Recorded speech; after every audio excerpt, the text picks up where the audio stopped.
Assalomu alaykum. DTM 2024 savollarni ko'rishda davom etamiz.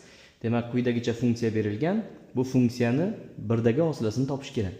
Endi funksiyadan hosila olish uchun birinchi men a darajasida x dan hosila olaman. A darajasida x dan hosila bu a darajasida x ln a degani ayrilgan.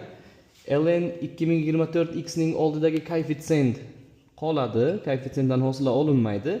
ln dan hosila bu 1 taqsim 2024 x.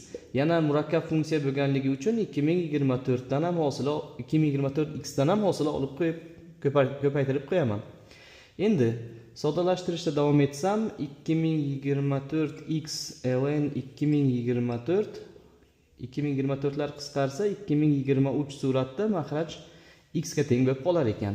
Endi bu hosilasini birdagi qiymatini topish uchun x larni o'rniga 1 qo'yishim kerak. 2024 1 qo'ysam ln 2024, bu x ni o'rniga 1 qo'ysam 2023.